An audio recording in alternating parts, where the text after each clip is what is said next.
Well, I remember watching these when I was in high school. Every Saturday morning I would get in front of the TV and watch the Victory Garden.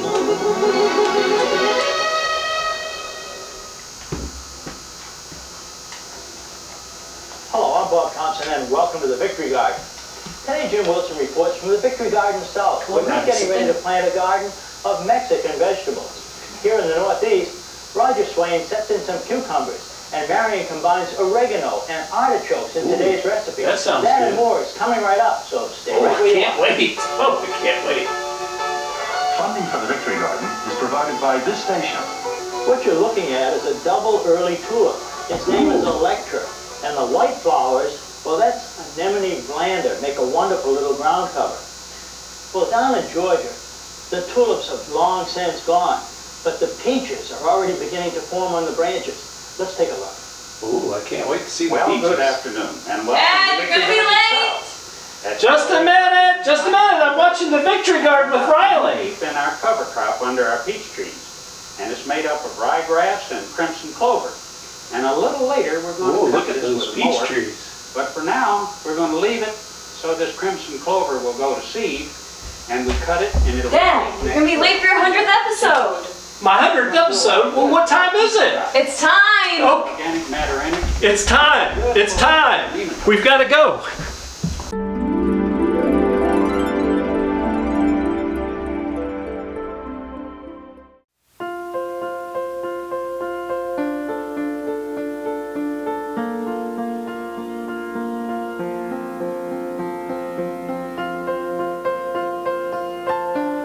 Actually, it's an early girl variety. It's supposed to have tomatoes the size of the palm of your hand.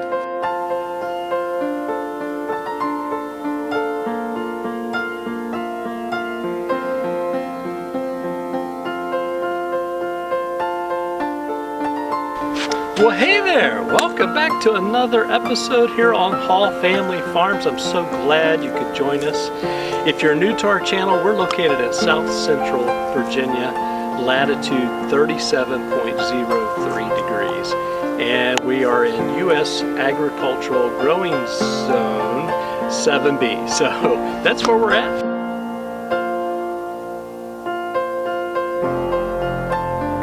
Let's see if we can bring it in a little closer. Check it out. Check it out. Holy cow.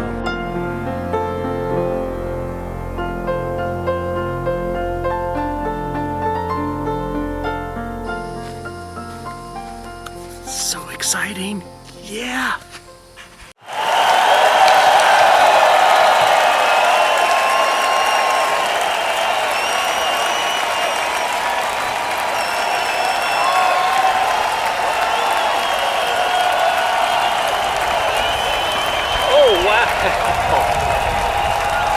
Thank you.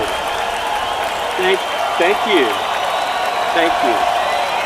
No, thank you. You all are too much. I appreciate you joining me. No, thank you. Thank you. Thank you. I appreciate you so much for being with me on this journey and for being with me here today to celebrate my 100th episode video. And with, you know, this moment would not be possible without all of my family and my new YouTube gardening friends. And I appreciate each and every one of you so much from the bottom of my heart. And just want to say I love all of you for being there and supporting me. And I also would be remiss if I didn't take this opportunity to thank my parents, my grandparents, and my great-grandparents on both sides of my family for introducing me to this wonderful world of gardening and horticulture and farming. And it just means the world to me. You know, I'd also be remiss if I didn't take this opportunity to thank my dear mother for taking these pictures of me when I was about 3 years old, watching one of our relatives, Homer Ware, till up the garden in front of my grandparents' house in West Virginia. And she used to love to tell this story that I would walk 10 miles if I heard any sort of farm equipment running, that I would walk 10 miles just to go watch it work and do its thing. And she always attributed that to our relative Homer Ware. So Homer, if you're up there looking down, thank you so much for that. And you know, how many people at the age of about 2.5 to 3 years old knew that that was what they wanted to do in life? I think that these pictures kind of say it all, with me looking on at Homer working and tilling the garden, and then watching me come back to the house with my finger on my chin thinking, that's what I want to do someday. So again, thanks Homer, and I appreciate all of my grandparents. You know, before Homer had his tractor in the little community where my grandparents lived, my great-grandfather, great-grandpa Levi Hall, he would bring his horse, Dan, around the community and would plow up the gardens for the people in the community.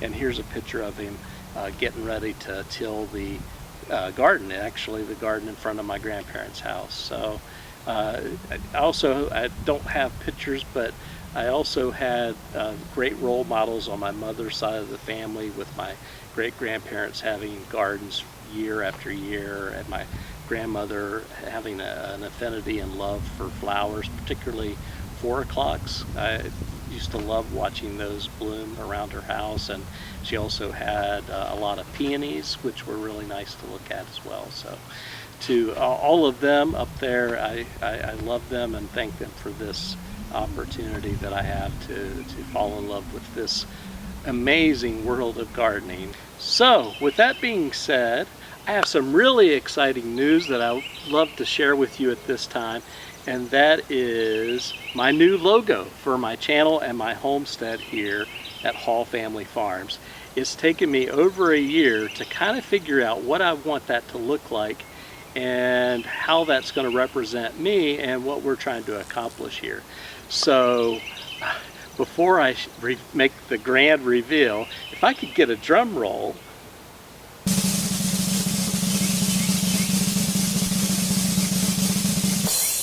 All right, 1, 2, 3. Ta-da! Well, what do you think? What do you think of the new logo? It's on the coffee mug. It's on our banner.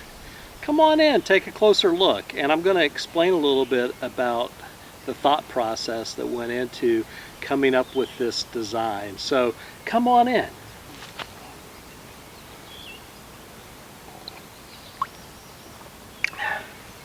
So, obviously, the name Hall Family Farms had to be on our logo. And then I started thinking about, okay, so usually logos have some sort of graphic, and so I started thinking about it, and because I'm so grateful for what the good Lord has provided me, and for what all of you have provided me with support and education, and sharing your techniques and strategies, I thought, what better emblem could I pick than the cornucopia?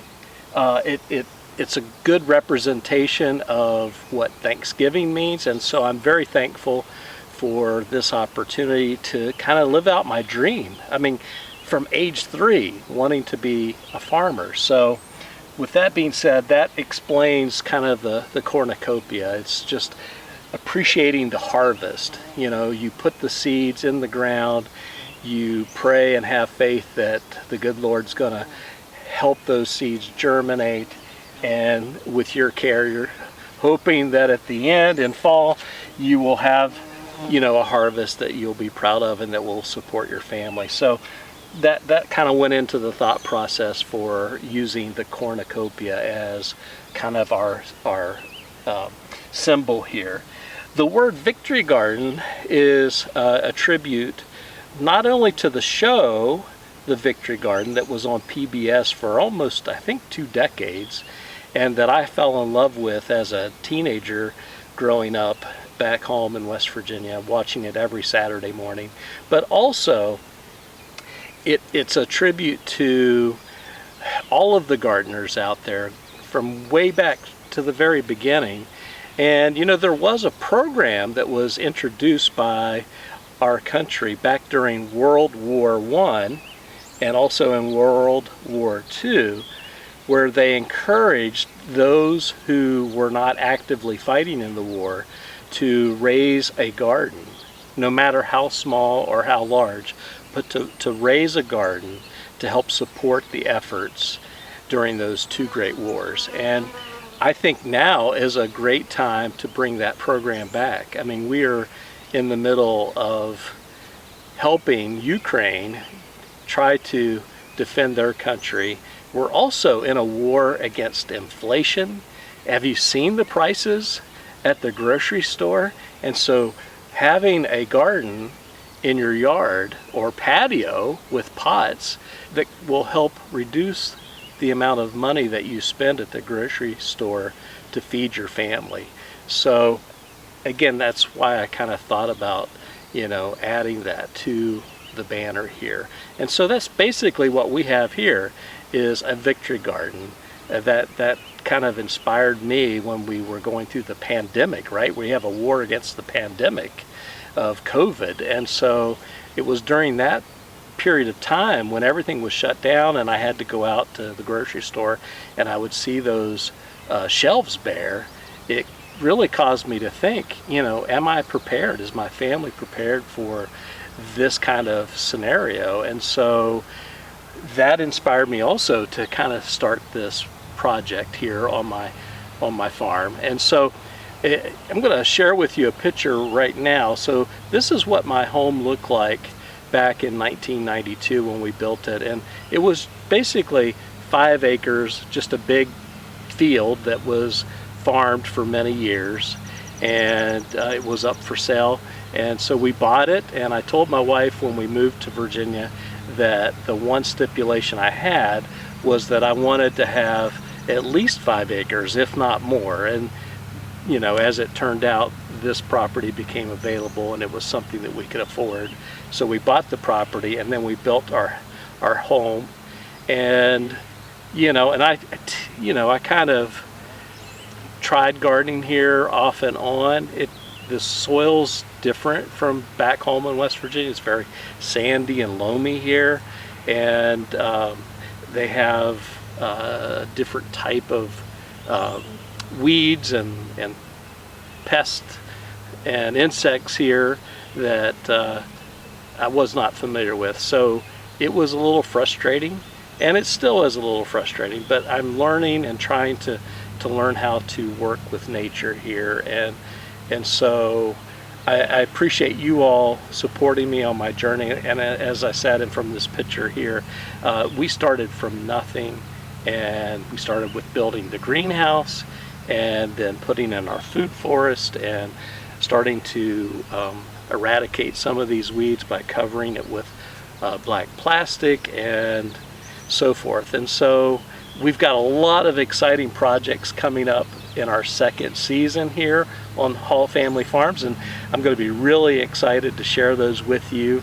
So if you stick around, I hope you will, and I hope if you haven't already subscribed to our channel that you'll consider clicking that subscribe button. It doesn't cost you a thing, it's free.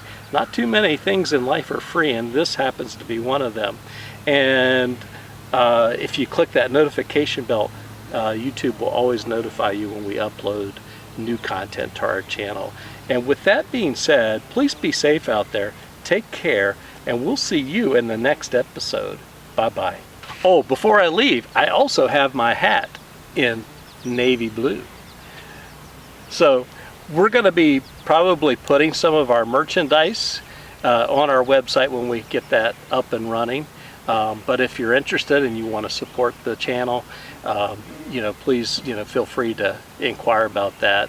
And with that being said, take care, and we'll see you then. Bye-bye.